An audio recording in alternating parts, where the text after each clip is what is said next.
శ్రీరామాయ నమః. శ్రీమద్ వాల్మీకి రామాయణం సుందరకాండం ప్రథమ సర్గ. ప్రథమ శ్లోకం. తతో రావణనీతాయా సీతాయా శత్రుకర్షణః ఇయేష పదమన్వేష్టుం చారణాచరితే పధి. కిష్కింధకాండ చివరిలో జాంబవంతుడు హనుమంతుడు పొందిన వరాల గురించి, ఆయన శక్తి సామర్థ్యాల గురించి ఎంతగానో వివరించి ఆయన్ని ప్రోత్సహించాడు. అదంతా విన్న తరువాత రావణాసురుడు సీతామ్మవారిని ఎత్తుకెళ్లి ఎక్కడ దాచిపెట్టాడో వెతకడం కోసం శత్రుభయంకరుడైన హనుమంతుడు చారణులు మొదలగు దేవతలు ప్రయాణించే ఆకాశ మార్గం గుండా తాను కూడా ప్రయాణించాలని నిర్ణయించుకున్నాడు. రెండవ శ్లోకం. దుష్కరం నిష్ప్రతిద్వంద్వం చికీర్షన్ కర్మవానరః సముదగ్ర శిరోగ్రీవో గవాంపతిరివా బభౌ. ఎంతో కష్టమైనది మరియు మరెవ్వరికీ సాధ్యము కాని రీతిగా సముద్రం దాటడం అనే పనికి సిద్ధపడ్డాడు హనుమంతుడు. తన శిరస్సును మెడను ఎత్తి ఒక ఉన్నతమైన శిరస్సు మెడ గల ఆబోతు వలె ప్రకాశించను. మూడవ శ్లోకం. అధవైడూర్యవర్ణేషు సాద్వలేషు మహాబలః ధీరః సలిలకల్పేషు విచచార యథా సుఖం.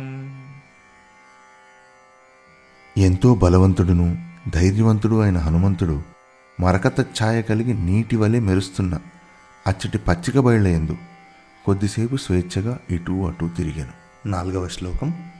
ద్విజాన్ విత్రాశయన్ ధీమానురసాపాదపాన్ హరన్ మృగాంశ్చ సుబహూన్ నిఘ్నన్ ప్రవృద్ధ ఇవ కేసరీ. ధీశాలి అయిన హనుమ అక్కడున్న పక్షులను భయపెడుతూ, తన రొమ్ముతో వృక్షాలను కూలుస్తూ, పెక్కు మృగాలను సంహరించుచు చెలరేగిన సింహం వలె సంచరించను. ఐదవ శ్లోకం. నీలలోహితమాంజిష్టపత్రవర్ణైః సితాసితైః స్వభావవిహితైశ్చిత్రైర్ధాతుభిः సమలంకృతం. 5, 6, 7 ఈ 3 శ్లోకాలను కలిపి తెలుసుకుంటే గానీ పూర్తిగా అర్థమవదు.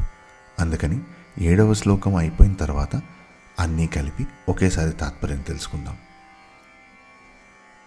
6వ శ్లోకం. కామరూపిభిరావిష్టమభీక్ష్ణం సపరిచ్ఛదైః యక్షకిన్నెరగంధర్వైర్దేవకల్పైశ్చ పన్నగైః.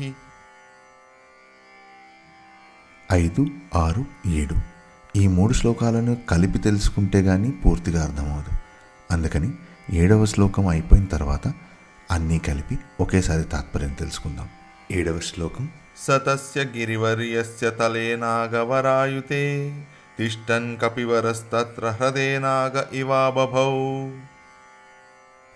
శ్లోకములు 5, 6, 7 ఈ 3 శ్లోకాలని కలిపి చదివితే వచ్చే తాత్పర్యం ఇది.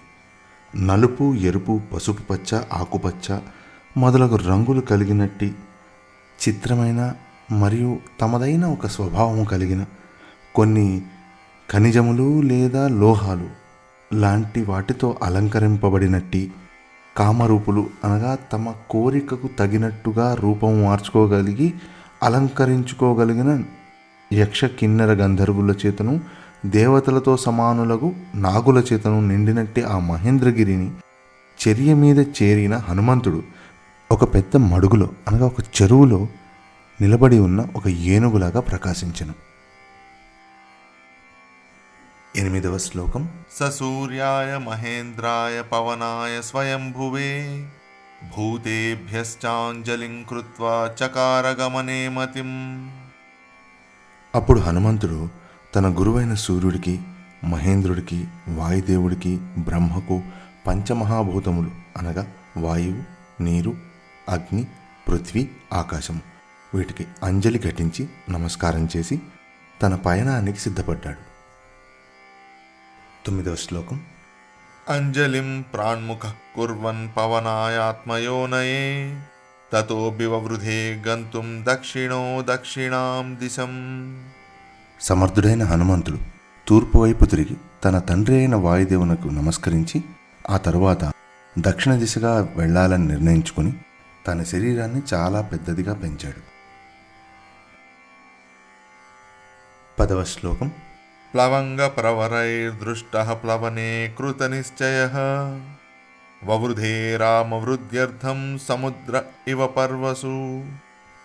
వానరవీరులందరూ తనను చూస్తుండగా సాగరాన్ని లంఘించాలని నిర్ణయించుకున్న హనుమంతుడు రాముడి వృద్ధి కోరుతూ పౌర్ణమి నాడు ఎత్తైన అలలు కలిగిన సముద్రంలాగా తన శరీరాన్ని పెంచుకొనెను. 11వ శ్లోకం. నిష్ప్రమాణ శరీరః సన్నిలంఘైషురర్ణవం బాహుభ్యాం పీడయామాస చరణాభ్యాం చ పర్వతం. తన శరీరాన్ని అపరిమితంగా పెంచి సముద్రాన్ని దాటాలని కోరుకున్న హనుమంతుడు తన చేతులతోనూ పాదాలతోనూ ఆ పర్వతాన్ని బలంగా అదిమాడు.